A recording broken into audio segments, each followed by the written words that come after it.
हाँ जी, तो आज हम महाराणा सांगा को समझेंगे और महाराणा सांगा के बारे में पढ़ेंगे। और ये जो लेक्चर है, राजस्थान का ऐसा कोई कंपटीशन का एग्जाम नहीं है जिसमें ना पूछा जाता हो, तो आप बड़ी आसानी से इस लेक्चर को समझ पाएंगे और आपके जितने भी डाउट हैं वो क्लियर होंगे। तो देखिए, समझते हैं।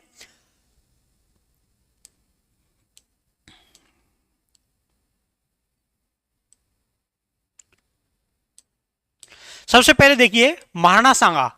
तो महाराणा सांगा जो है, इनका जो शासन का कार्यकाल है वो 1509 से लेके 28 माना जाता है, और यही आपको याद रखना है। इनके जन्म की बात करें तो इनका जन्म 12 अप्रैल 1482 को महाराणा सांगा का जो जन्म है वो होता है। और इनके जो पिताजी हैं वो महाराणा रायमल थे, और इनकी जो माताजी हैं उनका नाम था रतन कंवर। क्या नाम था? रतन कंवर था। अब देखिए, जब रायमल की मृत्यु 1509 में हो गई थी तो स्वाभाविक है बेटों के बीच में उत्तराधिकार संघर्ष होगा, और बेटे जो हैं वो आपस में युद्ध करेंगे कि हम राजा बनेंगे, हम राजा बनेंगे। इसके बारे में एक कहानी प्रचलित है कि ये तीनों भाई जो हैं वो एक ज्योतिष के पास गए थे, कोई कहता है एक पुजारिन के पास गए थे, और उन्होंने इसमें संग्राम सिंह जो है यानी कि राणा सांगा जो है इनके राजा बनने की भविष्यवाणी की। तो ये आपस में झगड़ा करने लगते हैं, लड़ने लगते हैं, जिससे महाराणा सांगा को चोट आती है, आंख जो है उसको चोट आती है। लेकिन महाराणा सांगा जो है वो अजमेर चले गए थे, और अजमेर में जाकर करमचंद पवार के घर इन्होंने शरण ली। इसके बाद बारी बारी से दोनों भाई जो हैं ये अकाल मृत्यु को प्राप्त होते हैं। किसको प्राप्त होते हैं? दोनों अकाल मृत्यु को प्राप्त होते हैं। और उसके बाद स्वाभाविक है महाराणा सांगा जो है वो अकेले बचे थे, दोनों भाई मर गए, तो महाराणा सांगा शासक बनते हैं। इनके मुश्किल समय में, इनके मुश्किल दौर में, आपका भी जो मुश्किल समय है उसमें आपको कोई ना कोई सपोर्ट करता है। तो ऐसे ही इनको मुश्किल समय में करमचंद पवार और झाला वीना ने राणा सांगा का समर्थन किया था कि यही जो है वो शासक बनेगा, और इन्होंने इनके मुश्किल समय में मदद की। इसी तरह 24 मई 1509 को सांगा का जो राज्याभिषेक है ये कर दिया जाता है। अब जब सांगा का राज्याभिषेक कर दिया गया तो सफर आसान ना था, क्योंकि दिल्ली और आसपास जो है वो शत्रुओं की पूरी फौज खड़ी थी, और सबसे बड़ा जो संघर्ष होता है वो है बाबर और इब्राहिम लोदी के मध्य में। तो संघर्ष सिकंदर लोदी और उसके बाद इब्राहिम लोदी 1517 से लेके 1526। ठीक है, अब देखो होता क्या है।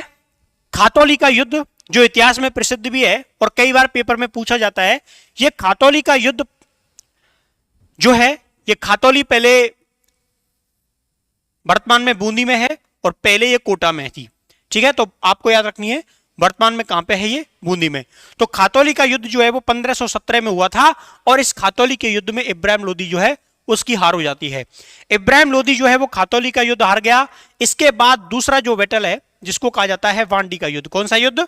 बांडी का युद्ध। बांडी कहां पड़ती है? आपके धौलपुर में पड़ती है।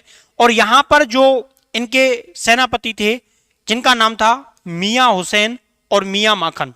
क्या नाम था? मियां हुसैन और मियां माखन।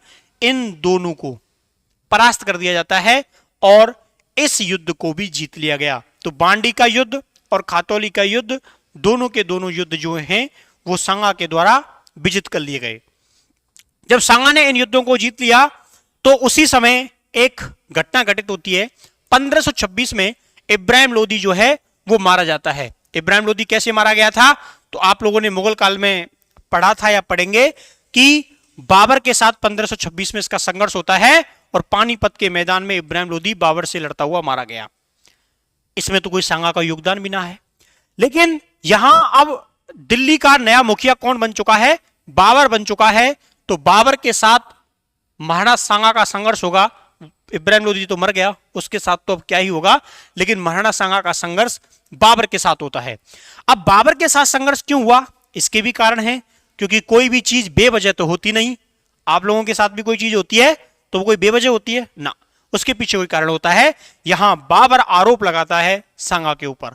अपनी किताब बाबरनामा में लिखता है वो कि राणा सांगा ने वादा खिलाफी की थी, और उन्होंने कहा था कि जब मैं इब्राहिम लोदी पर तुम आक्रमण करोगे तो मैं तुम्हें सहयोग दूंगा, लेकिन उन्होंने मुझे युद्ध के समय कोई मदद ना दी, इसलिए राणा सांगा ने वादा खिलाफी की और उसी वादा खिलाफी के लिए सबक सिखाने के लिए मैंने सांगा पे आक्रमण किया।